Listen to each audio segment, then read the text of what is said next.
Les Européens ont-ils aujourd'hui sauvé les systèmes bancaires? Les spectaculaires rebonds des bourses aujourd'hui tentent à le penser. Alors, que faut-il espérer du plan voulu par Nicolas Sarkozy? Réponse dans Bouge la France avec autour de Pierre Sled, Nicole Bricq, vice-présidente socialiste de la Commission des finances du Sénat, Gaby Bonan, secrétaire national de la CFDT, Philippe de Sertine, le directeur de l'Institut des hautes finances, et Jean-Louis Gombault, notre chroniqueur.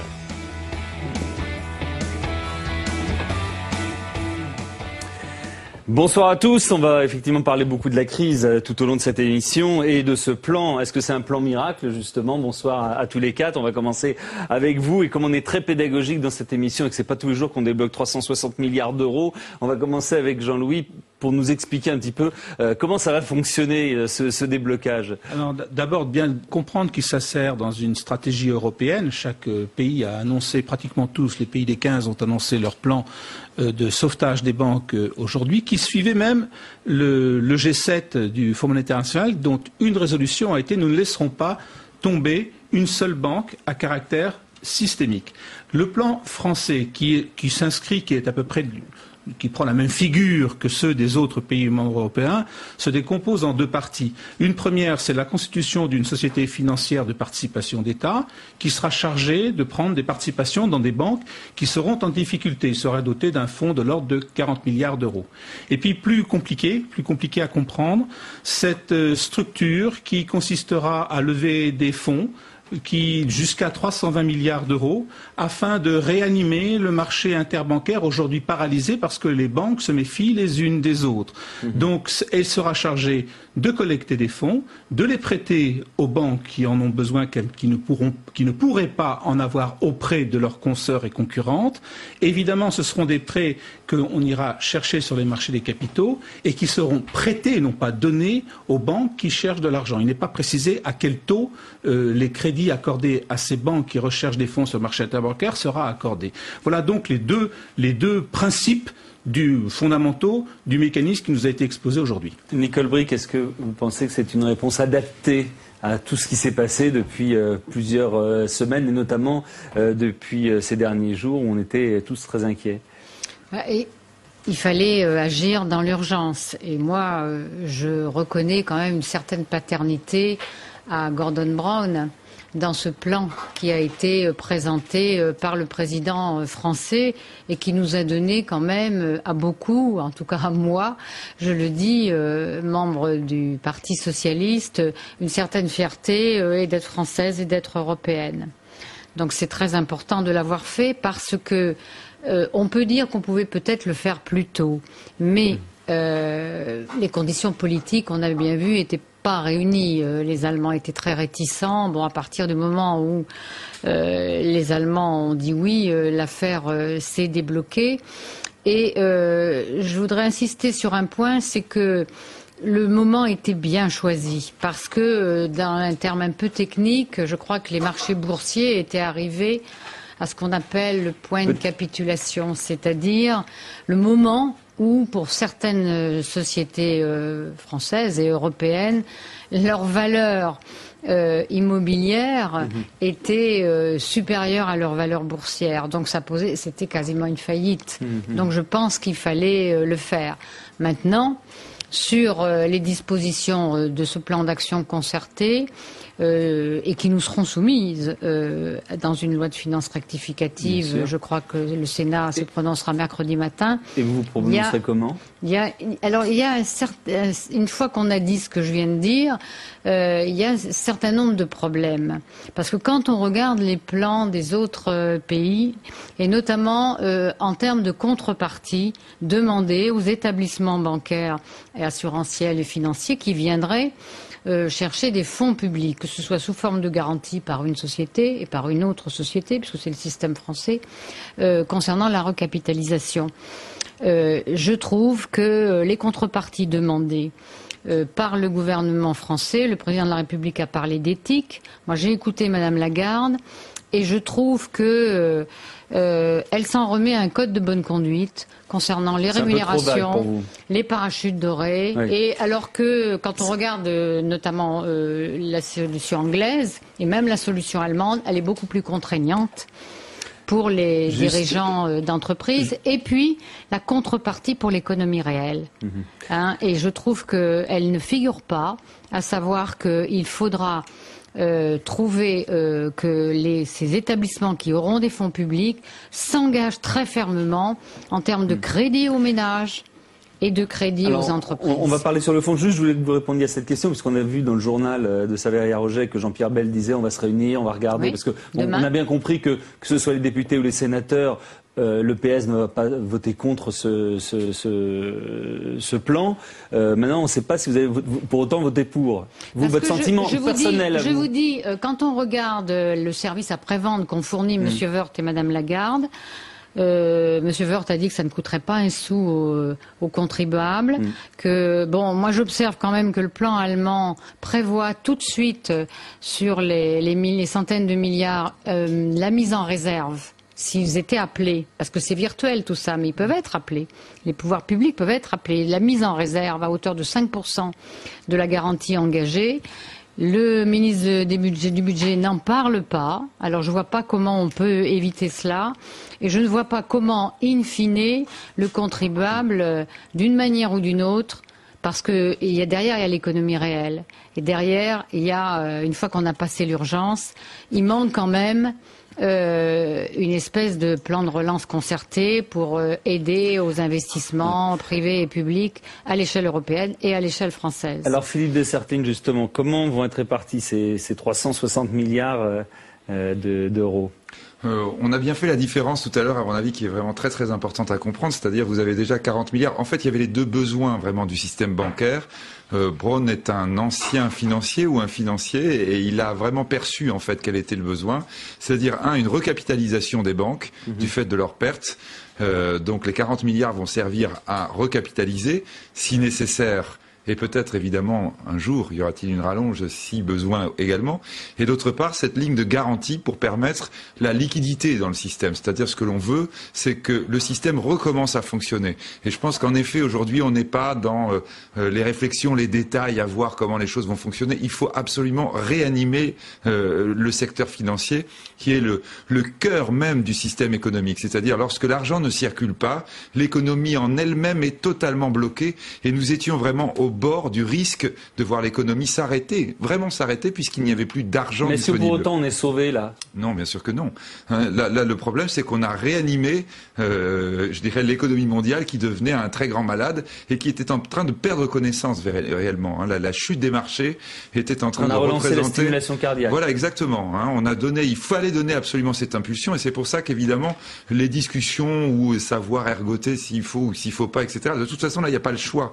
Il faut le faire à toute urgence. Mais après, évidemment, les difficultés vont continuer. On n'est pas sorti de crise parce que on a réanimé l'économie mondiale. Mais c'est bien tout de même que cet effort extraordinaire vienne de l'Europe et que ce soit l'Europe qui aujourd'hui ait donné le ton à Wall Street, par exemple. Donne le ton à Wall Street qui termine à plus de 10%, je crois. Non, je suis en train de lire 11,50 pour le Dow Jones, c'est à peu près pareil pour le Nasdaq. C'est vrai que c'est rare que ça se fasse dans ce sens-là. Néanmoins, et en dépit des déclarations ce soir de François Fillon sur TF1 qui dit il n'y aura pas d'augmentation d'impôts, est-ce que vous n'êtes pas inquiet en tant que syndicaliste justement pour savoir qui va payer finalement cette note? Notre première inquiétude était quand même d'attendre un peu longuement des décisions au niveau européen. Et on est relativement satisfait quand même qu'il y ait des décisions pour régler la crise, j'allais dire la crise financière. Parce qu'on voit, et on a des exemples très concrets d'entreprises aujourd'hui, qui ne peuvent plus accéder au crédit. Les banques avertissent les entreprises qu'elles ne pourront pas faire crédit. On a une entreprise dans le Nord-Vendée qui vient déposer son bilan sans salarié parce que la banque lui a refusé donc une avance pour payer les salaires. Alors est-ce que l'un des effets directs justement de cette injection de 360 000 milliards de dollars, d'euros, est-ce que justement ça va être que ce que vous décrivez là, on est un petit peu sauvé? Non, c'est-à-dire que là, comme on le disait précédemment, on refait marcher la machine, on fluidifie l'économie. Maintenant, je crois qu'on n'a pas réglé la question de la crise économique, qui est autre chose que la crise financière. Par exemple, nous, on est très inquiets encore de la manière dont on va regarder comment, après avoir mis ces mesures en place, on va aussi s'intéresser aux politiques économiques au niveau européen, par exemple, pour décider peut-être des grands investissements dans le domaine de l'énergie, du développement durable. Je pense qu'il y a des éléments importants dans les infrastructures, dans l'habitat, pour favoriser l'économie d'énergie, par exemple. Comment aussi on va essayer de faire de prendre des mesures fiscales pour qu'on puisse empêcher, par exemple, ce qui s'est produit dernièrement sur l'importance des paradis fiscaux qui aussi créent le désordre dans l'économie mondiale. Donc on n'a pas, j'allais dire qu'on n'a pas réglé toutes les crises, on a réglé une partie, on a fait un premier pas pour régler une partie de la crise financière qui va remettre peut-être de la confiance dans Jean-Louis et Nicole. Oui, simplement, très rapidement, pour situer un peu les chiffres, 320 milliards d'euros, c'est en gros les crédits demandés par les PME au cours d'une année. Donc je pense que le chiffre qui a été choisi n'est peut-être pas là par hasard. C'est en gros ce qui est demandé comme crédit nouveau par les petites et moyennes entreprises. Je vous rejoins, monsieur, parce que tout dépend de l'analyse que l'on a de la crise actuelle. Est-ce que c'est simplement une crise financière ou c'est pas avant une crise économique? Je signale quand même que le deuxième trimestre en France est négatif, que dans beaucoup d'autres pays européens, le deuxième trimestre, la croissance du PIB est négative et qu'il y a déjà un ralentissement. Donc ce qu'on risquait, c'est deux choses. D'abord, évidemment, le risque systémique, l'effondrement bancaire, autrement dit la fin du monde, en quelque sorte, quelque part. Donc ça, il fallait l'éviter. Et puis aussi, peut-être de manière plus marginale, l'incapacité d'alimenter, de nourrir le tout petit bout de croissance que l'on a. C'est-à-dire que c'est... Mais si on ne réanime pas si cette croissance ne se réanime pas véritablement, cette injection d'argent, ces crédits aidés, etc., ne serviront pas à grand-chose. Il faut qu'au bout du compte, il y ait de la demande, il faut qu'il y ait de l'investissement. Donc ça va permettre d'entretenir le peu de croissance qu'on a, mais ça ne peut pas permettre à soi tout seul de faire repartir l'économie. Il y a juste, parce que on a eu beaucoup de questions et de remarques de Figaro.fr, des internautes qui posent des questions effectivement, et à qui ça n'a pas échappé que nous on a débloqué 1,7 milliard d'euros. Oui. Les Américains ont débloqué 700 milliards de dollars. Et eux disent, on a débloqué ça parce que notre système, nos banques vont pas du tout. Et en Europe, on dit, mais c'est là, nos banques à nous, elles vont bien. Alors comment ça se fait qu'on débloque quasiment 2 fois plus, même plus que 2 fois plus? C'est que nous sommes au chevet du système mondial et que dans le système mondial, toutes les banques aujourd'hui sont reliées les unes aux autres. Et aujourd'hui, aucune banque... Donc nos banques sont aussi malades que les américaines, contrairement à ce qu'on nous a dit depuis 3 semaines. Aucune banque aujourd'hui ne peut vous dire avec précision quelles sont ses réelles expositions au risque. Pourquoi? Parce que même quand vous avez aujourd'hui un partenaire européen, imaginons, qui vous semble solide, vous pouvez avoir des effets en cascade à toute vitesse qui vont faire que tout d'un coup, ce partenaire qui vous semblait solide va se trouver lui-même en difficulté. On a des enchaînements qui d'ailleurs peuvent se produire. On va avoir à régler dans les quelques jours les conséquences de la faillite de Lehman Brothers qui vont arriver sur le marché. On va avoir probablement des difficultés de compagnies d'assurance. Attention, on aura encore des vagues terribles qui vont déferler sur le système financier avant même de pouvoir penser aux problèmes de la crise économique. Donc il y a besoin de beaucoup d'argent. Les Américains devront en remettre eux aussi. Oui, ça semble un petit peu limite ce qu'ils ont fait. On disait quand le plan Paulson a été adopté aux États-Unis que ça représentait à peu près 20%. Oui. Je crois que c'était le chiffre qui était donné de 20% de l'effort qui devait être fourni aux États-Unis.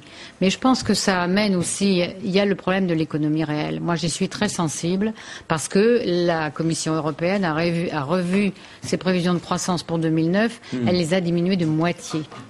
Donc on sait qu'on va avoir une récession économique. Et tous les pays de l'Europe ne sont pas à armes égales face à cette récession. Parce que nous, nos fondamentaux, les Français, ne sont pas bons. quand on les regarde, en termes de commerce extérieur, en termes d'investissement, en termes de consommation. Donc il faut absolument qu'il y ait aussi un soutien à l'économie réelle et que le est-ce que ce plan ne va pas de fait aider quand même l'économie à repartir? Il arrête une hémorragie, mais ça ne suffira pas. Mais c'est pas un moteur. Ça ne suffira pas. Mais non, il arrête une hémorragie, ça a été dit. Et il faut absolument remettre de l'incentive dans la machine. Et ça amène une autre réflexion. Je le dis aux financiers et à tous les acteurs de la finance, parce qu'il ne faut pas jeter le bébé avec l'eau du bain. On a besoin, pour soutenir la croissance, d'une bonne finance. On a besoin de bons produits financiers.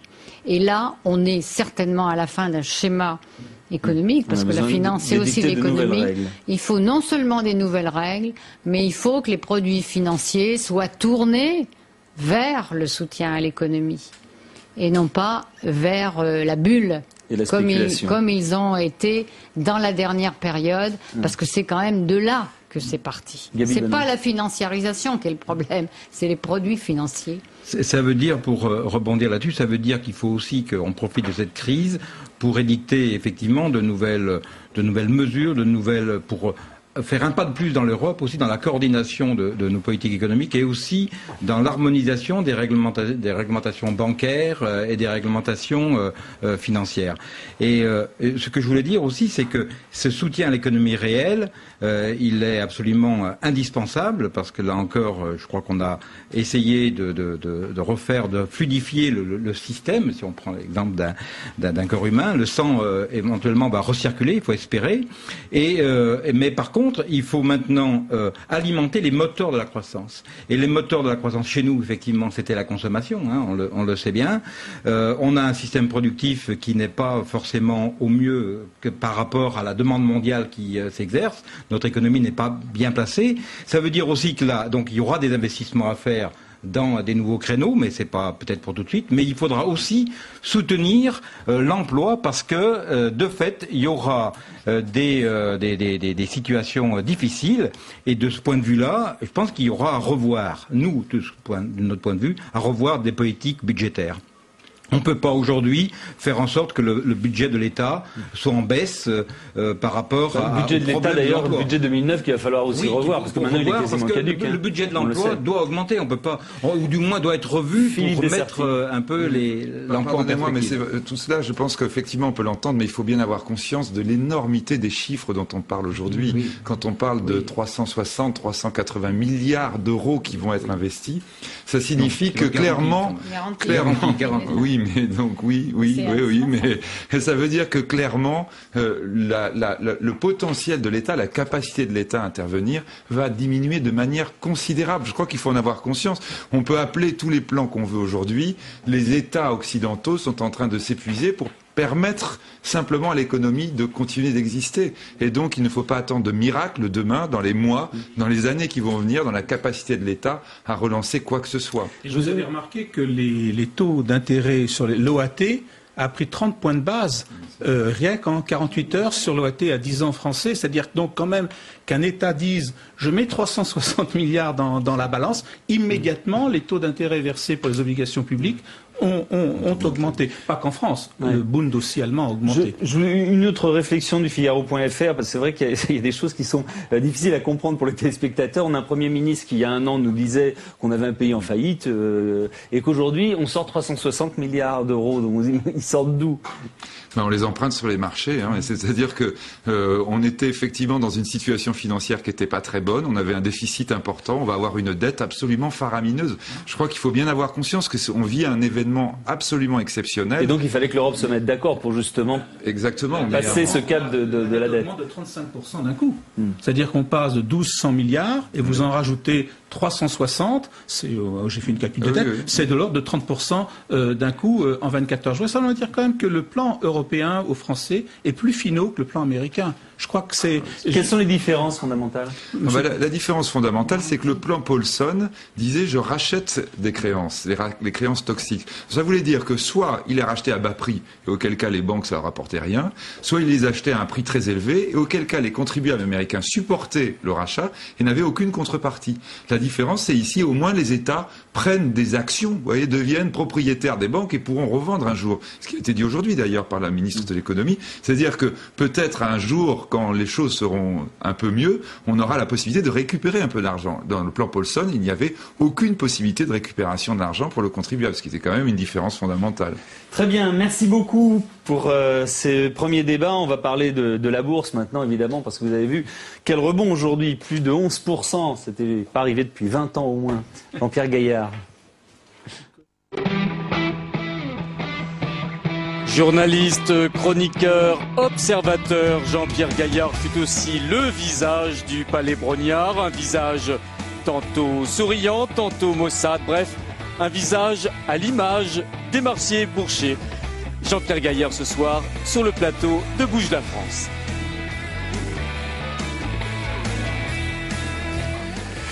Bonsoir Jean-Pierre Gaillard, ça nous fait plaisir de vous recevoir, surtout avec le sourire ce soir, parce que plus de 11% effectivement depuis que le CAC existe, ça n'était pas arrivé. Et alors, bon, on a peut-être l'esprit tordu, mais après ce qu'on a vécu et cette chute aux enfers de ces dernières semaines, on se dit c'est tellement beau aujourd'hui cette remontée spectaculaire que c'en est presque inquiétant. Alors, premièrement, on va relativiser. Ce n'est que la moitié de ce qu'on avait perdu rien que dans la semaine dernière. Oui, oui. Bon, c'est beaucoup parce que vous savez ce qu'est la bourse. La bourse a des réactions sur le long terme qui sont bonnes. Si on regarde un graphique sur 20 ans, on voit tous les événements qui arrivent dans le monde. Mais les réactions épidermiques au jour le jour sont toujours exagérées, soit dans un sens, soit dans l'autre. Alors là, ce 11%, surtout, n'y apportons qu'une signification toute relative aujourd'hui. Ça marque quand même un gros soulagement. Ça marque, j'espère, un retour à la confiance qui se confirmera. C'est ce dont nous avions le plus besoin. Alors aujourd'hui, on a vu ces 360 milliards donc qui sont injectés. D'un seul coup, ça calme tout le monde, tout reprend l'impression que la vie repart, etc. C'est pas un peu artificiel quand même? Non, c'est ça qu'on appelle la confiance. Ils sont pas vraiment injectés. C'est surtout une garantie. C'est une garantie. Ils sont pas vraiment donnés, pas dépensés encore. Non mais tous ces marchés vivent à 70 ou 80% sur la confiance que l'on apporte. Et il y avait plus de confiance. Les banques non seulement ne voulaient plus se prêter entre elles, mais on avait l'impression de parler à des sourds. Les opérateurs n'entendaient rien. Ils étaient comme s'il y avait le feu. C'était la panique. On courait dans les couloirs, on sautait par la fenêtre, on descendait l'escalier en courant. On n'entendait rien de ce qui... Il fallait un déclic. Et ben, ce déclic, on l'a eu dans le week-end. Ça a travaillé fort, hein, les hommes politiques ce week-end. Mais enfin, ils ont une réussite jusqu'à présent. J'espère qu'on saura l'amener jusqu'au bout. Cette chute de la bourse très spectaculaire, est-ce que les bourses, d'une manière générale, les marchés boursiers mondiaux, n'ont-ils pas exagéré, amplifié cette crise? Est-ce qu'on en percevait? Le rôle de la bourse, c'est d'anticiper. Oui, mais justement. Donc elle a commencé, on peut se tromper. Là, elle avait commencé à anticiper une crise sérieuse. Maintenant, il y a la crise économique qui risque bien sûr de suivre, mais elle avait anticipé une crise sérieuse au point que depuis le 1er juin 07, qui était le début où on a commencé à parler des subprimes, eh bien, la baisse de la bourse était vendredi soir de 48, de 50%, ce qui veut dire qu'elle avait perdu la moitié de sa valeur, elle avait déjà largement payé quand même les conséquences de la crise. Mais est-ce qu'elle avait exagéré, est-ce qu'elle s'était trompée sur l'analyse de l'ampleur de cette crise boursière, financière? Je peux pas vous le dire encore aujourd'hui, mais ce que je peux vous dire quand même, c'est qu'à mon avis, quand je vois le CAC, quand je vois des ratios, les PER, vous savez, le rapport court-bénéfice, quand je vois le marché est à un prix très raisonnable, il est vraiment pas cher. D'ailleurs, il n'était pas parti. Contrairement aux dernières grandes baisses que nous avions connues, on n'est pas parti sur une bulle cette fois-ci, parce que le marché avait remonté pendant doucement, pas tellement d'ailleurs à la fin, pendant 4 ou 5 ans, mais le rapport court-bénéfice était le même parce qu'on avait progressé, le CAC a progressé au même rythme que les résultats des entreprises progressaient eux-mêmes. Et puis ils ont été cueillis par cette histoire de subprime. Qu'est-ce qui va se passer demain et dans les jours qui vont venir? On a vu que ce soir le Nasdaq et le Dow Jones étaient à plus de 11%, encore plus que le CAC 40. Oui. Ça veut dire qu'en général, quand ça se passe bien le soir à New York, le lendemain, ça se passe bien sur les marchés européens. Ça va être encore très spectaculaire demain? Alors, probablement moins, j'espère, parce qu'il ne faut pas non plus faire des folies, ce ne serait pas raisonnable, ce qu'on disait tout à l'heure. Néanmoins, oui, je pense qu'on va rester quand même relativement favorable. Alors, je voudrais vous signaler, si on a le temps, c'est pas long, une toute petite chose, c'est que c'est important quand même, on est habitué à ces gros écarts quand même en bourse. Là, on a perdu 50% en 15 mois. Violence, rapidité, j'ai rien connu, moi, depuis, j'ai vécu au moins 10 crises, j'ai rien connu de pareil. Mais la dernière, celle où on avait fait ce plus haut à près de 7000 points, c'était en septembre 2000, on était à 6944, après l'envolée des Internets, vous vous souvenez de la techno, hein? Eh bien, est arrivé l'éclatement de la bulle Internet, les attentats des tours, le 11 septembre, l'Irak, et de 7000, on est retombé en mars 03 à 2400, ça faisait une différence de 63%, encore bien plus importante que celle qu'on vient de vivre. Les banques, certaines ont disparu, d'autres sont encore bien en place. C'est celles qui sont a priori les plus solides qui vont rester. C'est quoi les vertus d'une banque solide aujourd'hui? D'abord, c'est une gestion. Faut toujours qu'une banque, tous les financiers et même tous les investisseurs doivent toujours tenir compte d'un rapport entre les possibilités de gain et le risque. Quand tout va bien, là, ça allait bien depuis un moment, les banques se disent ça va continuer, et ils ont pris des risques très exagérés qu'ils payent aujourd'hui. Alors pas tous, il y en a certains qui ont été plus sages, mais le problème de ces produits subprime, c'est qu'ils peuvent ressortir sans qu'on sache trop où il y en a. Oui, et ça reste quand même encore inquiétant. Parfois ne savent pas. Et même peut-être des sociétés industrielles qui gèrent des trésoreries eux-mêmes, allez savoir s'il n'y en a pas qui en ont. Alors, ces banques ont relevé le gant aujourd'hui, sauf une, la Société Générale, qui a terminé à -2, alors qu'elle perdait beaucoup plus que ça. Qu'est-ce qui lui arrive? Qu'est-ce qu'elle a de spécial? Alors, d'abord, la Société Générale était on disait, la première banque en Europe sur les dérivés. Alors, elle a déjà annoncé des petits défauts subprime, mais a priori, il n'y en aurait pas d'autres, je ne sais pas, on verra. Alors, il y a l'affaire Kerviel. Alors, je crois que ça n'a pas de rapport, sauf un rapport quand même, entre Kerviel, la Société Générale et la crise qu'on a connue. C'est ces produits financiers, ces produits dérivés qui sont absolument nécessaires. Air France, par exemple, ne pourrait pas continuer à vivre s'il ne pouvait pas se garantir sur les hausses et les baisses du pétrole et du dollar. Pour celui qui veut se garantir, c'est formidable, mais en face, il faut quelqu'un qui prend des gros risques. Et le problème, c'est que l'on fait qu'une petite mise, on peut...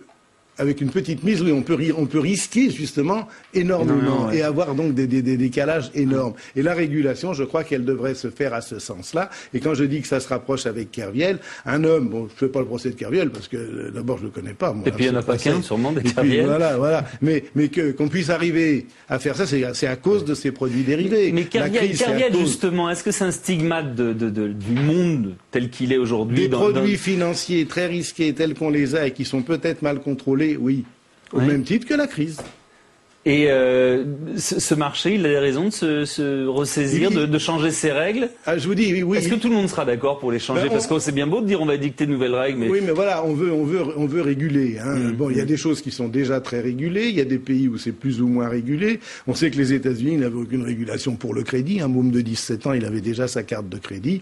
On a vu ce que ça donnait. Là, je crois que les régulateurs, justement, AMF en France, SEC, etc., devraient se pencher sur la régulation de ces produits dérivés. D'ailleurs, ça va gêner les grandes bourses, ce qui nous arrive là. Vous disiez tout à l'heure, il va rester quelques grandes banques. C'est vrai que le paysage bancaire va considérablement changer.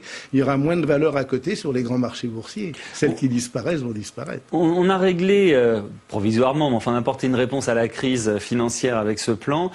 Parce qu'on s'est mis d'accord politiquement en Europe, aux États-Unis, on sait très bien que le pays est en stand-by. Tant que l'élection américaine n'a pas eu lieu, c'est le 4 novembre. Nomination du président et mise en place du gouvernement, il y a pratiquement 5 mois à attendre. Est-ce que vous pensez que ça, c'est un frein à ce que ça reparte là-bas aussi aux États-Unis et que ça ira mieux dès que ce problème, entre guillemets, politique sera réglé? Oui, effectivement, ça ira mieux et ils pourront prendre des décisions plus nettes et plus importantes qu'en ce moment. En ce moment, la crise est mal tombée avec le calendrier politique américain, ça c'est certain. On termine par ce qui va se passer en France. Bon, la bourse semble repartir, on va voir si c'est durable. Quel secteur risque de profiter le plus de ce regain? Ce qu'il faut chercher, c'est faire. On va parler de stock. Je vais pas vous demander des tuyaux. Non, j'en donnerai pas, c'est pas mon métier. Mais on va parler de stock picking, c'est-à-dire de choisir des valeurs pour leur qualité propre à elles. Alors il y a des secteurs en général et dans chaque secteur il y a des valeurs. Il y en a qui ont été plus ou moins touchés, plus ou moins justement ou injustement par la crise. Il va falloir bien choisir et c'est ce qu'on appelle avoir des opportunités pour rentrer sur le marché quand on a des titres qui ont été très affectés et qui ne le méritaient pas. Et en ce moment, ce qu'on risque peut-être, c'est d'avoir prochainement une bulle d'opportunités. Mais je crois que moi, quand on a un plan à long terme pour la bourse, la preuve que j'y crois, c'est que je suis en train de travailler pour lancer un fonds vers le début d'année, donc c'est la preuve que j'y crois. Il y aura des secousses, ça va durer des mois et des années, mais avec un plan à 20 ans, par exemple un plan de retraite, si vous y pensez, vous avez une occasion énorme de rentrer sur le marché à très bon compte. Vous ne voulez pas me mettre à la retraite tout de suite quand même? Mais non, mais à la retraite, il faut y penser 30 ans avant, cher ami. Vrai, il ne faut pas y passer 5 ans avant. Hein. C'est vrai, merci beaucoup Jean-Pierre Gaillard. On va parler maintenant de la crise du point de vue politique. On se demande tous quel rôle va jouer l'EPS à l'intérieur de cette crise. Le Parti socialiste à l'épreuve de la crise financière à un mois, jour pour jour, du congrès de Reims. Les réflexions s'intensifient autour des stratégies à adopter. Pierre Moscovici qui soutient Bertrand Delanoë pour la conquête du Parti socialiste. Et ce soir, l'invité de Bouge la France. Bonsoir Pierre Moscovici, bonsoir. Je sais que vous arrivez à l'instant de Clermont-Ferrand, vous étiez avec Bertrand Delanoë toute cette journée. On vous parle beaucoup de la crise sur le terrain, l'effet de ce plan, quel est-il sur les Français, sur les Auvergnats en particulier? L'effet du plan, il n'est pas encore connu, mais on parle énormément de la crise. Je crois que les Français sont très inquiets. Ils sont inquiets à la fois pour le système bancaire, ils sont inquiets pour leurs dépôts, et puis derrière ça, ils sont aussi inquiets pour l'économie réelle, ils sont inquiets pour la récession qui menace. Et au final, l'effet du plan, je pense qu'on a mis un certain temps à trouver la bonne solution, qu'on a beaucoup tâtonné, qu'il y a eu énormément d'erreurs, y compris psychologiques, qui ont créé de la défiance et qui ont précipité la crise financière dans laquelle nous sommes aujourd'hui. La première des choses ayant été l'acceptation par les autorités américaines de la faillite de la banque Lehman, qui a ensuite ils le reconnaissent eux-mêmes. Enfin, beaucoup d'économistes le reconnaissent. Tout le château de cartes. Alors là, maintenant, on arrive dans des solutions qui sont robustes et c'est logique qu'elles marchent d'un certain point de vue, parce que quand l'État dit finalement on va prendre des participations dans les banques qui sont en difficulté, ou quand l'État garantit les prêts interbancaires avec des sommes qui sont absolument massives, et quand ça se passe dans tous les pays d'Europe avec, je crois, au total près de 1500 milliards d'euros, alors on se dit que oui, il y a un soutien massif à l'activité. Donc je pense et j'espère que c'est de nature à rassurer, même si en réalité beaucoup de choses ne sont pas résolues. On ne sait pas ce qui va arriver à l'activité économique de tous les jours. On ne sait pas comment on va réussir à soutenir la croissance économique, c'est-à-dire comment éviter une récession qui soit massive, comment soutenir le pouvoir d'achat. Et là, on trouve un autre aspect de la politique économique, c'est qu'il faudra bien revoir la politique économique du gouvernement, celle qui a échoué. Le budget. En particulier le budget, le paquet fiscal, que je continue à penser être une aberration, à la fois en termes d'efficacité, ça a été dramatique, en termes de justice, c'est absolument effroyable, et en termes de finances publiques, parce que il y a plus d'argent dans les caisses. Il y a tellement de choses à faire pour soutenir l'activité. Alors, vous reprenez vos thèmes, sur en particulier le paquet fiscal. Est-ce que cette crise, justement, ne va pas empêcher l'EPS, vous, l'opposition de manière générale, à jouer son rôle, justement, de critique à l'égard du gouvernement? Est-ce que c'est pas le moment, ce qui est demandé par l'UMP en particulier ce soir, que tout le monde se rassemble et que tout le monde fasse front commun? Mais tout le monde fait front commun contre la crise financière. Et j'ai dit moi-même il y a quelques instants que les plans qui étaient mis en œuvre aujourd'hui, même si c'est en retard, même si c'est après qu'il y a eu beaucoup d'actions dans le désordre, même si l'Europe a mis du temps à se trouver, que ces plans commencent à prendre forme. Donc le Parti socialiste est une formation responsable. Ça, c'est clair. En même temps, on n'est pas dans l'unité nationale, parce qu'on ne peut pas cautionner non plus une politique économique de soutien de l'activité qui pénalise les services publics, qui tape sur ceux qui ont le moins d'argent, favorise ceux qui en ont le plus. Et je crois que de ce côté-là, il y a des révisions à faire dans la politique économique du gouvernement.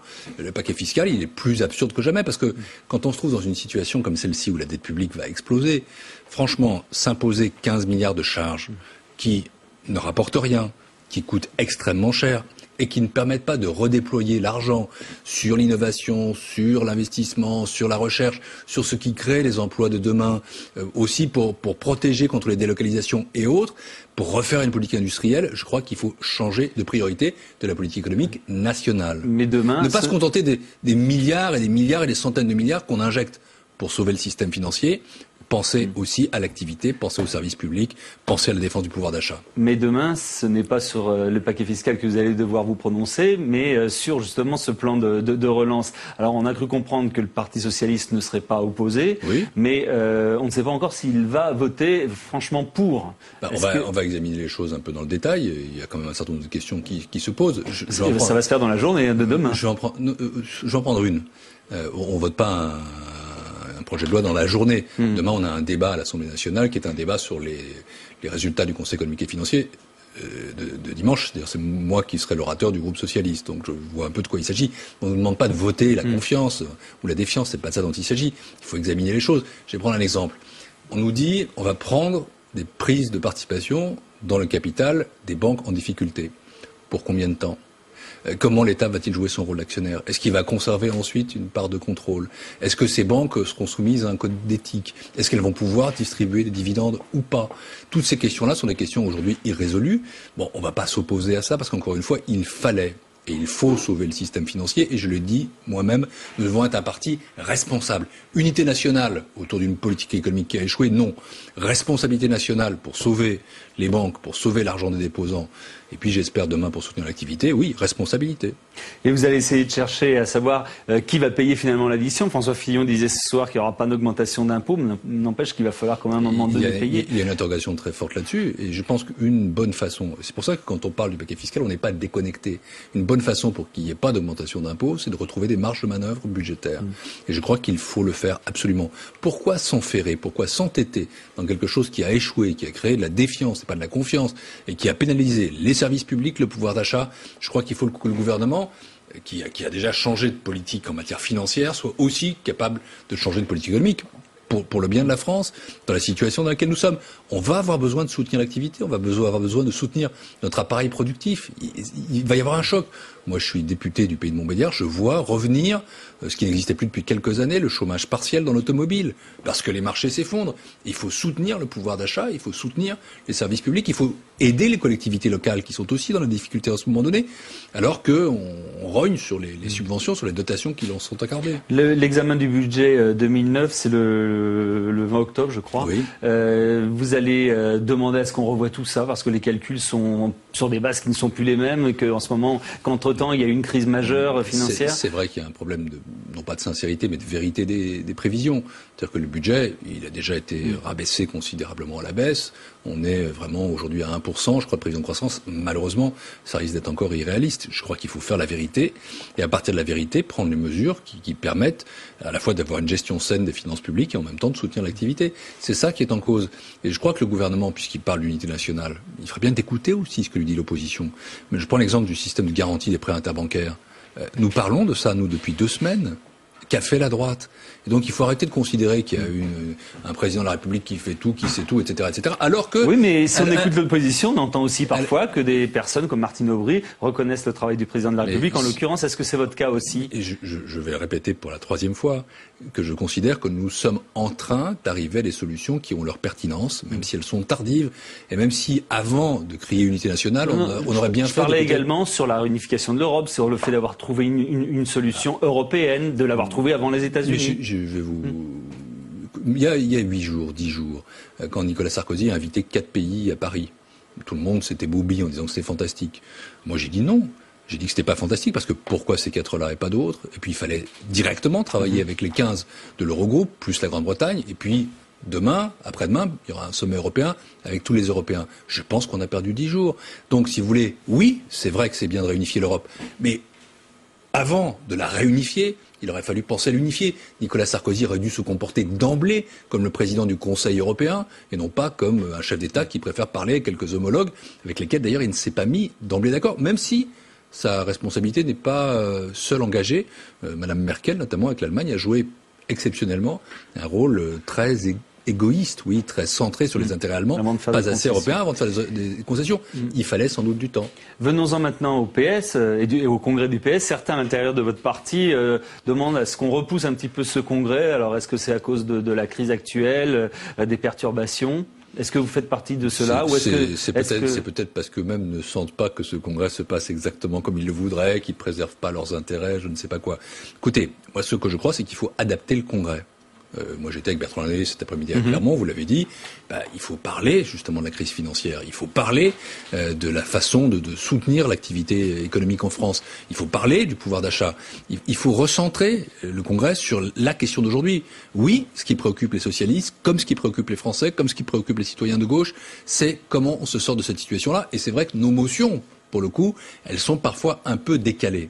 Mais pour autant, reporter le Congrès, est-ce qu'on voudrait vraiment que le Parti socialiste reste comme aujourd'hui, dans une forme de statu quo, de paresse intellectuelle, qui ne se remettent pas au boulot? On a besoin d'une clarification. Et donc il faut aller au bout de ce congrès. Une clarification vite. Vite, enfin à temps. Dans les temps. Dans les temps, il faut aller jusqu'au bout de ce congrès. Il faut s'adapter à la nouvelle donne, parler de la crise financière, parler aux Français de la situation de l'économie et de la justice sociale, d'autant que cette situation donne aussi un peu rend justice aux idées social-démocrates. C'est nous qui parlons depuis longtemps des dangers de l'hyperlibéralisme, de cette pyramide de crédits pourris, et qui souhaitons la régulation. On le fait aujourd'hui. Pourquoi ne pas réfléchir à une social-démocratie à l'échelle mondiale, européenne et française? Voilà les solutions. Mais j'ajoute une dernière chose, c'est qu'il faut la clarification, mais il faudra aussi le rassemblement. C'est-à-dire que je pense que cette situation va faire peut-être surgir la conscience qu'il y a un certain nombre de clivages qui sont un peu artificiels. Comme l'ont fait les démocrates américains, par exemple, après. Il faudra se rassembler après le Congrès, jusqu'à Reims. Bertrand Delanoë ne veut pas de débat parmi les 6 motions. Est-ce que c'est le syndrome de ce qui s'est passé pendant l'élection présidentielle où finalement on se dit que la primaire n'avait pas fait tant de bien que ça au parti et à la candidate en particulier? Je ne sais pas, mais dans une primaire, il faut un débat entre les candidats. C'est ce qui se passe aux États-Unis, c'est ce qui se passe dans une élection. Mais là, c'est un congrès, c'est un peu différent. Et je crois que dans la situation présente, avec les difficultés qu'ont les Français, franchement, ils n'ont pas besoin de voir des socialistes dans un débat télévisé, essayer de se démarquer les uns des autres. Ils ont besoin, je crois, qu'ils soient capables de leur parler de la manière la plus convergente du monde. Et donc, pour moi, un congrès du PS, ça se déroule comme on l'a fait cet après-midi, dans les fédérations. Et si tel ou tel a envie d'un débat, mais qui viennent à des AG contradictoires, des assemblées générales, de débats contradictoires. Tous les soirs, il y a des assemblées générales dans lesquelles les 6 motions présentent leur texte et leur thèse. Eh bien, si tel ou tel a envie de le faire, qu'il se retrouve avec tel ou tel autre. Vous avez rejoint Bertrand Delanoë et sa motion. Est-ce que pour autant vous avez abandonné vos ambitions de devenir le premier secrétaire du Parti socialiste? Ah oui, on peut pas faire 2 choses à la fois. Moi, vous savez, je fonctionne toujours à la loyauté. Je ne sais pas faire des calculs compliqués comme d'autres savent le faire en espérant que la motion fera un score pas trop élevé pour pouvoir ensuite ressurgir. Non, si je soutiens Bertrand Delanoë, je le soutiens sincèrement pour le poste de premier secrétaire. En même temps, s'agissant par exemple de la présidentielle de 2012, il m'a rien demandé, je lui ai rien promis. Disons que mon soutien est un soutien raisonné, libre et loyal. Et je crois que c'est bien comme ça. C'est comme ça qu'on fait les additions et pas des confusions. Très bien, merci beaucoup Pierre Moscovici d'être venu juste après Clermont-Ferrand pour être ce soir dans Bouge la France. On va parler du logement maintenant avec de nouvelles perspectives pour le logement et évidemment des tiraillements aussi. Le Sénat, premier servi pour le texte sur le logement présenté à partir de demain par Christine Boutin, un texte déjà controversé sur le point sensible des 20% de logements sociaux voulus par la loi SRU. Autour de Pierre Sled ce soir sur le plateau de Bouge la France, Philippe Dallier, sénateur-maire de Pavillon-sous-Bois et Marie-Noëlle Linnemal, députée européenne, ancienne secrétaire d'État au logement. Bonsoir à tous les deux. Le débat est presque commencé. C'est vrai que ce projet de loi sur le logement avec 5 points, 5 chapitres, et certains d'ailleurs sont déjà très discutés. On va commencer par le plus connu, celui qui... par l'arbre qui va cacher la forêt, comme d'habitude. Par l'arbre qui va cacher peut-être la forêt, mais c'est vrai que la loi SRU, on en parle beaucoup. On sait très bien qu'elle n'est pas appliquée dans énormément de cas, que beaucoup de maires... je suis très heureux de vous entendre dire ça. Que beaucoup de maires contournent, préfèrent payer les amendes. Est-ce que les engagements qui sont, ce qui est proposé là, est-ce que c'est de nature à faire évoluer justement ces mentalités? Bon, écoutez, ce qui doit faire évoluer les mentalités, c'est la crise que nous connaissons et la nécessité de trouver une solution de logement à tous les Français, quel que soit leur niveau de revenu. C'est ça qui doit faire évoluer les mentalités. Maintenant, moi je regrette encore une fois, et c'est peut-être un problème que la ministre doit se poser, qu'effectivement ce petit bout du texte vienne cacher ce qui est l'essentiel. Les propriétaires de HLM, ceux qui vont devenir propriétaires vont être dans les 20%. A souhaité mettre l'accession sociale à la propriété pour 5 ans, et pour 5 ans seulement, dans le quota à remplir pour les villes, effectivement, qui sont sous le coup de l'article 55. Alors, ce sont les mêmes personnes qui sont éligibles au logement social que celles qui vont pouvoir bénéficier de cette accession sociale. Donc, la ministre a souhaité le faire. Ça se discute, mais ça n'est pas scandaleux. Et ce que je crains encore une fois, c'est que, écoutez, c'est pas au travers de cette disposition que des villes qui ont un retard important vont pouvoir y échapper. On peut pas dire ça. Et j'ai peur, effectivement, qu'on occulte le débat. C'est ce qui m'inquiète. Écoutez, moi, j'espère que le Sénat, dans sa sagesse, va abroger cet article du projet de loi. Pourquoi ? D'abord parce que c'est un signe négatif qui est donné aux rares maires, malgré tout, ils ne sont pas si nombreux que cela, qui n'acceptent pas de l'application de la loi SRU. Dans la grande majorité des cas, à défaut de l'appliquer totalement, le mouvement est enclenché. Donc c'est pas le moment de donner un signal négatif. Je pense qu'il peut y avoir un consensus républicain autour de l'idée que 20% de logement social, ça garantit un certain brassage. Deuxièmement, ça ne réglera absolument pas la question de l'accession sociale à la propriété, qui est une question extrêmement importante et qu'il faut régler autrement.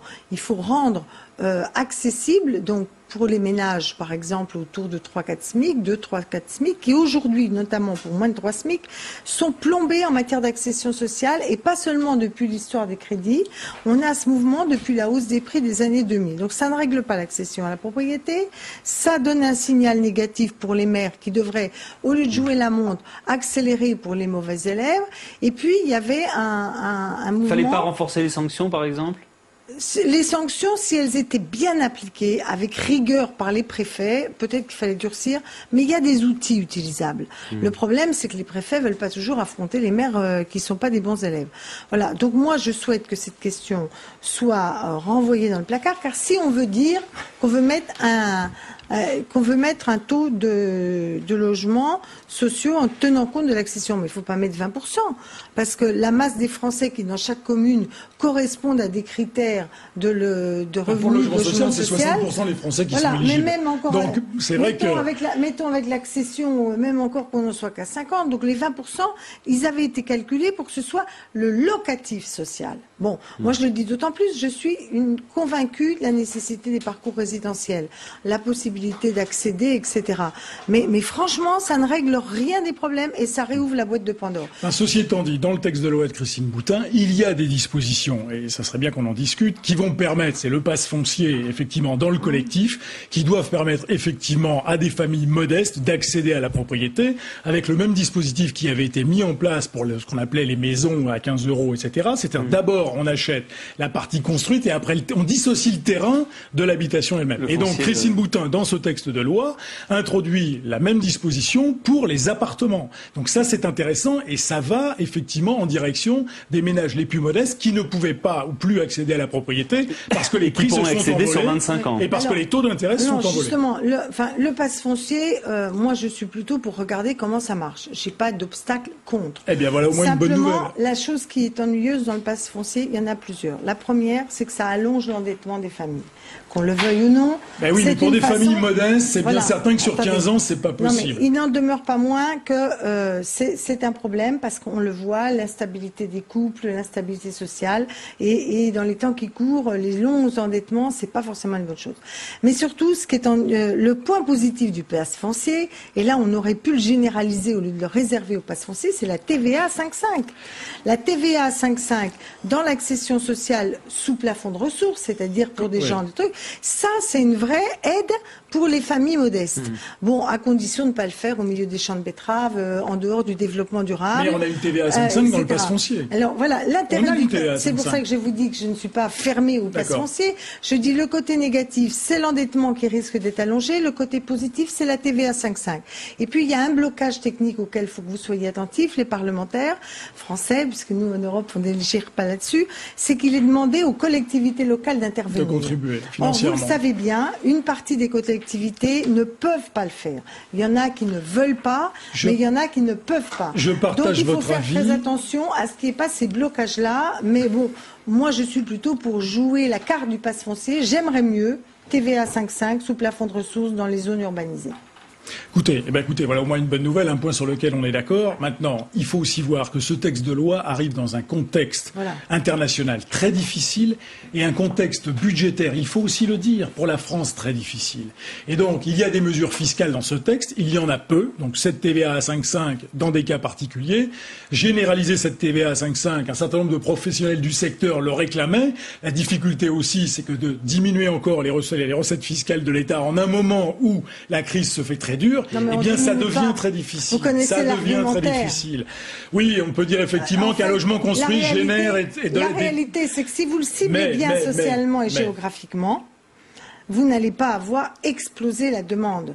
Simplement, ce que vous allez avoir, c'est de toute façon des gens qui n'accédaient plus à la propriété. Oui, mais là, on finance 30 000 passes fonciers. 30 000, ce n'est quand même pas rien. Mais vous verrez qu'hélas, je crains que les passes fonciers soient difficiles au regard de l'endettement dans la longue durée qui va être nécessaire. Et surtout, si vous demandez aux collectivités de payer, je crains que ça ne marchera pas. Alors, on demande aux collectivités de s'engager et effectivement de faire un effort pour aider le bouclage des opérations. Pour la relance du logement, parce que ce projet de loi de Mme Boutin a été préparé à une période où la crise n'avait pas atteint son paroxysme. Mais on n'était pas dans la crise financière atteinte. Il me semble quand même que là, il faudrait, je souhaite d'ailleurs que le Premier ministre accepte de rencontrer le mouvement HLM, qu'on mette tout sur la table sur quels sont les vrais leviers de la relance aujourd'hui. Et je crains que ce qui est dans la loi de Mme Boutin, au-delà d'autres éléments qui m'inquiètent dans la manière de concevoir le prélèvement sur les HLM dits dormants, voilà, je crois que c'est pas la bonne méthode du tout pour réussir. Il faut qu'on arrive à relancer la construction de logements locatifs sociaux et il faut qu'on donne des outils pour que la vraie accession sociale prenne le relais. Car ce qu'on a produit depuis un an, depuis 5 ans, c'est 2 tiers pour 1 tiers des Français les plus bas. Et 2 tiers pour les plus élevés. Reconnaissez tout de même qu'on aura financé l'année dernière et en 2008 encore près de 100 000 logements locatifs. Non, on les aura pas financés. Financés plus de 100 000. Je dis pas construits, je dis financés. On vient d'une période à la fin des années 90, 2001, 2002, on en finançait 50, 56 000. J'ai les chiffres, madame. 50, 56 000. On a fait un effort considérable. Ça n'est pas encore assez. Non, ça n'est pas ça, monsieur le sénateur. Et dans le projet de loi de finances finances 2009, il y a possibilité de financer 120 000 logements sociaux. J'espère qu'on les atteindra. Ça n'est pas sûr qu'on les atteigne. Pour les problèmes du foncier, pour les problèmes. De façon politique. Je vais vous dire pourquoi. Parce que sous le gouvernement Jospin, avant que je sois ministre, comme M. Besson était ministre, il y avait 80 000 logements financés théoriquement. Et en réalité, il y en avait que 50 000 de construits. En 2000, vous êtes tombé à 42 000, on était à 100 000. Mais si, on est tombé à 42 000 en 2000. On est à 100 000. Financés, je suis d'accord avec vous. Je ne suis pas pour polémiquer. Ce que je veux vous expliquer, parce que moi j'avais déjà engagé la relance, donc je ne suis pas pour polémiquer sur ça. Ce que je veux vous dire, c'est que les chiffres réels, pourquoi il y a un gros écart entre les chiffres? Attendez, entre le financement et la construction. Pas du tout. Parce que nous n'arrivons pas à boucler les opérations. Aujourd'hui, toute une série d'opérations apparaissent bouclées financièrement, puis quand vous faites l'appel d'offres avec ça prend un peu de retard, mais ça finit par sortir. Non, c'est qu'après ça n'est plus équilibré financièrement. Je vous le dis, c'est pas pour polémiquer, c'est pour qu'on réussisse. En tous les cas, on a doublé le nombre de financements, mais pas de construction. C'est ça le problème. Et à quelque chose, malheur est bon. j'espère que de cette crise de l'immobilier et de cette crise financière sortira justement le débouclement d'un certain nombre d'opérations qui étaient peut-être prévues dans le privé initialement. Et ça aussi, c'est le souhait du président de la République. Les fameux 30 000 logements dont certains ont cru que l'État allait les acheter. L'État va pas les acheter. Il essaye de favoriser, j'allais dire, des opérations qui sont plantées dans le secteur privé, d'essayer d'inciter effectivement des bailleurs sociaux à récupérer ces opérations. Quand elles sont viables et équilibrables au mode de financement du logement social. Donc, il y a des actions menées et pour le financement du locatif social, de l'accession sociale et pour relancer la construction des bailleurs. Si vous n'avez pas un budget, et ça va nous ramener à la mutualisation des crédits dans la loi Boutin, si vous avez un budget en baisse, alors qu'on compte logement, le 1% plus le budget. Si vous additionnez les deux, ils ne baissent pas. Non. Les deux, ils baissent. Non, madame, ils ne baissent pas. Eh ben si le 1%, vous baissez le budget de l'État et vous dites, il baisse pas puisqu'on prend le 1%. Oui. Mais avant, l'argent du 1%, il n'était pas dans les caisses. Mais madame il était utilisé pour faire le 1% finançait 900 millions d'euros de travaux uniquement chez des particuliers qui étaient déjà propriétaires. On peut considérer que c'était bien. Le gouvernement considère aujourd'hui que l'urgence... le Grenelle de l'environnement, il faut bien aider les gens à faire des économies d'énergie. L'urgence aujourd'hui, c'est effectivement de concentrer les moyens sur la construction dans le privé et dans le social. Et c'est ce que le gouvernement a demandé au 1%. Certes, effectivement, les accords sont difficiles à trouver, mais c'est ça que le gouvernement a demandé. Ce que j'espère, moi, et on le verra lors de la discussion au Parlement, j'espère effectivement... Mais je serai vigilant, madame, mais j'espère effectivement que le gouvernement donnera les engagements pour que sur le long terme, que ça soit pour l'ANRU ou pour l'ANA, les financements y soient bien. Et vous pouvez compter sur les sénateurs, toutes tendances confondues, pour être attentifs à cela. C'est discuté demain, c'est ça, au Sénat? À partir de 15h au Sénat. À partir de 15h, on voit que la discussion sera animée. La conclusion. La conclusion, c'est que dans cette période où on a besoin de relancer l'activité du bâtiment et où il y a tant de Français modestes qui ont besoin d'avoir un logement abordable, la priorité absolue de toutes les aides, c'est le logement HLM en locatif et l'accession sociale à la propriété. Mais pour que ça marche, il faut quand même que l'État vérifie que c'est pas simplement des chiffres annoncés, mais des moyens financiers effectifs mobilisables sur le terrain, même pour reprendre ce que les promoteurs privés nous auront laissé en attente et en stand-by. Merci beaucoup à tous les deux. On va partir sur l'école maintenant avec un rapport et de nouvelles dispositions que souhaite Xavier Darcos. On va en parler. Un code de paix scolaire pour bien vivre ensemble à l'école, c'est le souhait de Xavier Darcos, le ministre de l'Éducation nationale, pour toutes les écoles de France.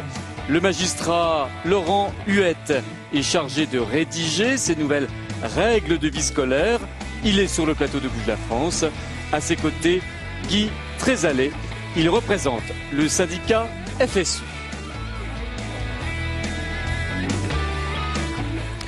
Bonsoir à tous les deux. C'est vrai que c'est un beau concept, c'est un beau nom, la paix scolaire. Maintenant, Laurent Huette, vous avez été chargé par Xavier Darcos de rédiger un petit peu, de faire ses propositions, de voir comment on pouvait appliquer ça. Moi, je me demande comment vous faites, comment on peut décréter une paix scolaire partout en France, alors qu'il y a des endroits tellement différents les uns des autres.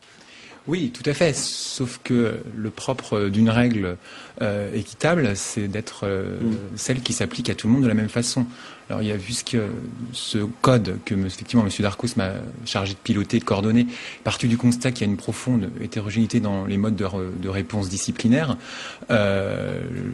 Les homogénéiser, ces pratiques, et valoriser celles qui fonctionnent, me semble être effectivement un programme ambitieux, mais tout à fait légitime, dans un souci effectivement d'efficacité et surtout d'équité entre les élèves, quel que soit leur lieu de scolarisation, que ce soit à Lille, Marseille ou Bergerac. Guy Trézallet, ça vous semble applicable, justement, un même code pour tout le monde, partout en France? Nous, ce qui nous semble surprenant, c'est que depuis quelque temps, à chaque fois qu'on parle de l'école, on a l'impression qu'il n'existait rien avant, qu'on a des gens qui ont une idée dans la nuit et qui veulent l'appliquer dans la journée. On s'aperçoit qu'on nous supprime tous les moyens qui sont effectivement de nature à régler les problèmes et qu'en fait, lesquels, une fois par de exemple plus, tout ce qui est de nature préventive. Par exemple, ça fait des années, c'est pas dans la minute, ça fait des années qu'on a supprimé ce qu'on appelait les pions, les MISE, qui étaient le modèle souvent. C'était le grand frère qui avait réussi, qui était à la fac. Concrètement, dans un établissement scolaire, quand on commence à avoir quelques incidents dans les cours, dans les couloirs, il y avait un respect vis-à-vis de ces jeunes-là. maintenant, ils sont remplacés par d'autres qui sont beaucoup plus en difficulté, voire plus en difficulté que les élèves. C'est un exemple. Les suppressions de postes de CPE, par exemple. Les tailles énormes des bahuts. Quand on voit, par exemple, et ça, il suffit de voir le quotidien, quand il y a un chahut dans un couloir, si on a une taille raisonnable avec le CPE qui connaît tout le monde, eh ben, elle va appeler Laetitia, viens voir ici, c'est autre chose que viens voir. Donc, tout ça, ça fait partie d'un ensemble. C'est vrai que... Juste si vous me permettez, juste deux petits trucs sur cette accumulation-là. Le travail que font les assistantes sociales. Aujourd'hui, on en a de moins en moins ou des gens qui sont de moins en moins formés. L'écopsie, pareil, et puis je m'arrêterai là-dessus, mais on pourrait aussi parler des infirmières.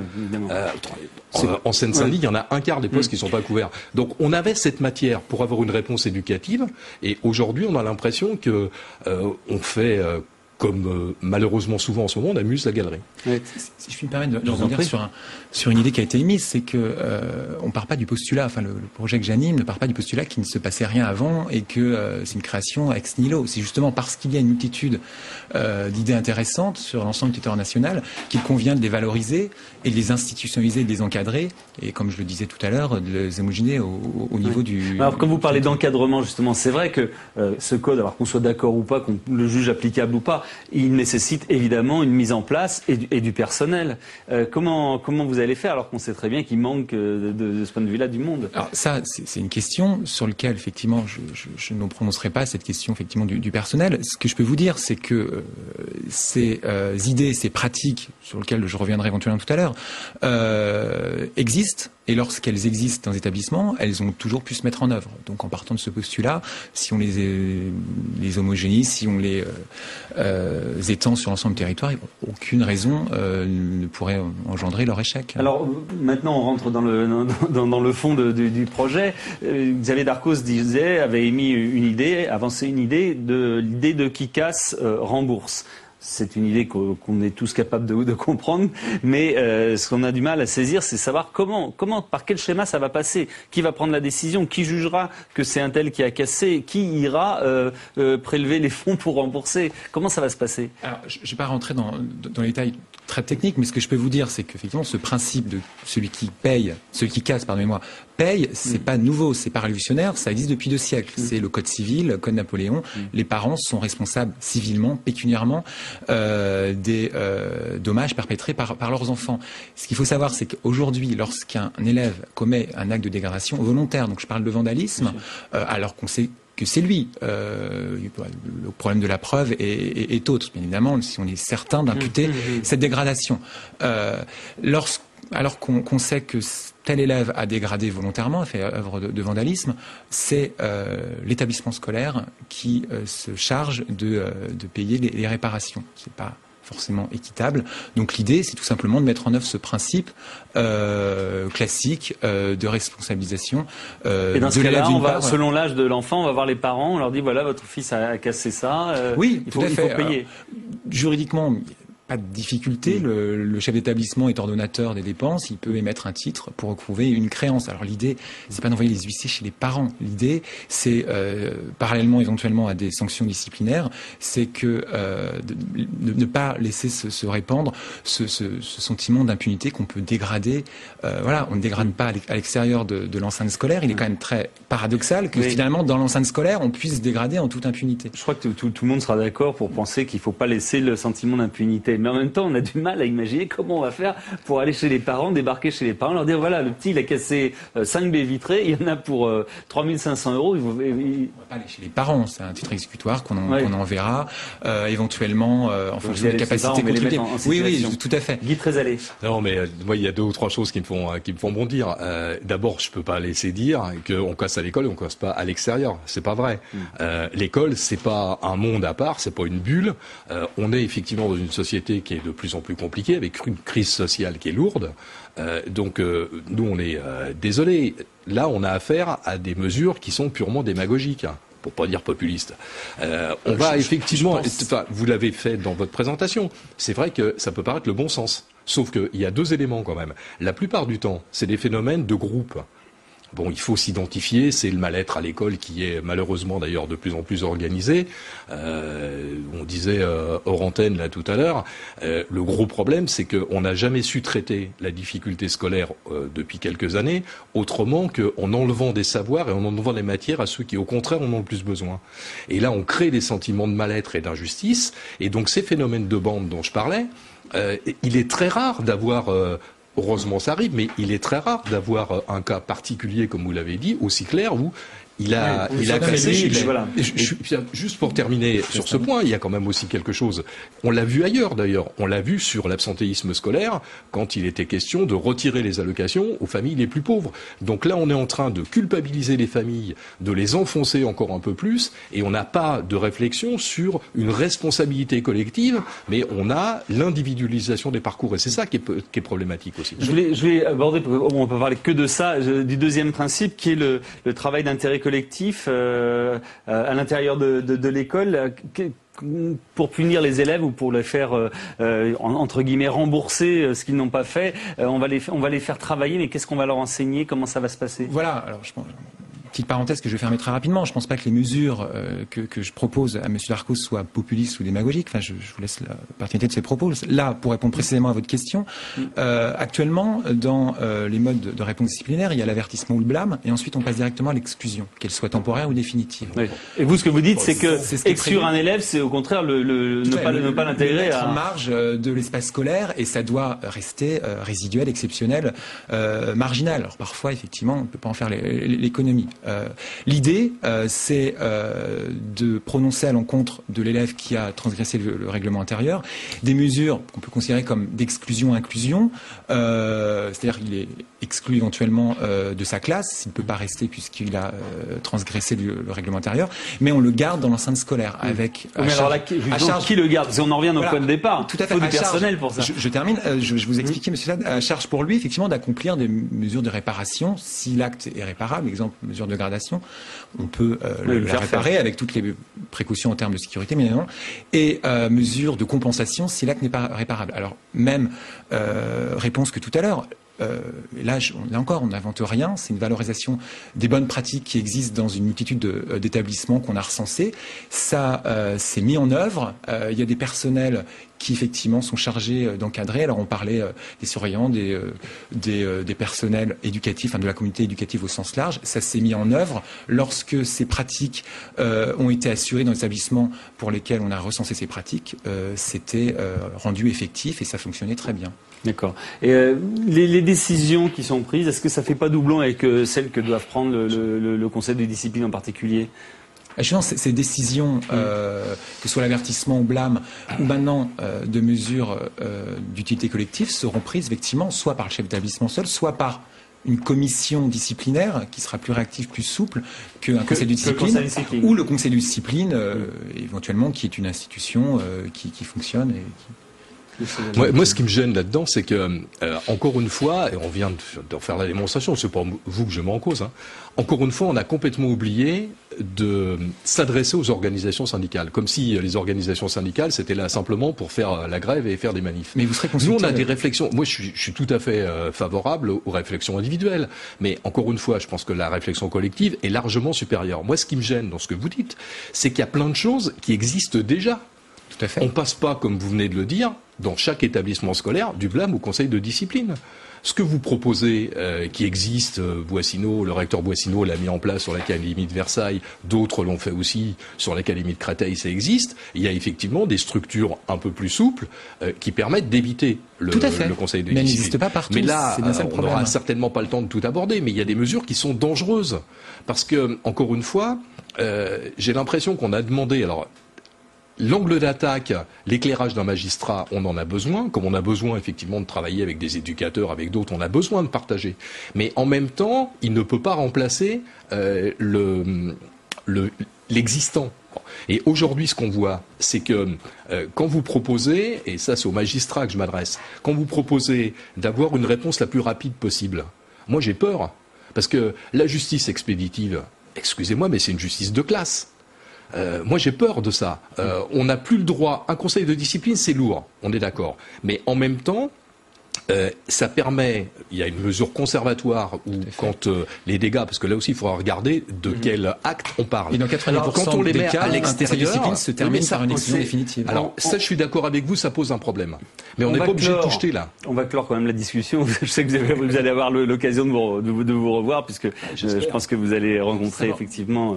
Très rapidement, effectivement, j'ai élaboré la partie, disons, technique, normative, et ce code de la paix scolaire sera soumis effectivement à consultation par Monsieur Darcos, et notamment aux membres de la communauté éducative. Voilà, c'est le dialogue social qu'on connaît, tout est prêt, et puis vous avez plus qu'à signer en bas. Ce que vous pensez de tout, et il faut faire part de vos expériences, c'est aussi à ça que ça sert. Merci beaucoup à tous les deux, Saveria, Roger qui arrive pour nous montrer les unes des journaux de demain. On va terminer par ça. Et oui, les unes de vos quotidiens, de une au sourire, des bourses mondiales. Saveria Rojek dans Bouge la France.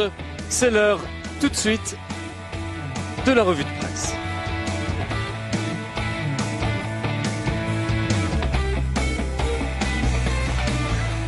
Voilà, sans surprise, l'exceptionnel plan de sauvetage des banques est à la une de tous vos quotidiens demain.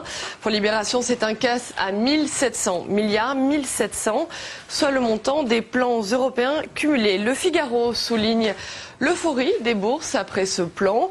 Hausse record en effet sur toutes les places boursières, plus 11,18% à Paris. Un plan qui réussit le test des marchés. Pour les Échos, Nicolas Sarkozy a annoncé une enveloppe de 360 milliards d'euros pour faciliter le crédit interbancaire. Washington envisage à son tour de garantir les prêts entre banques. Pour la Tribune, la bourse fête l'Europe.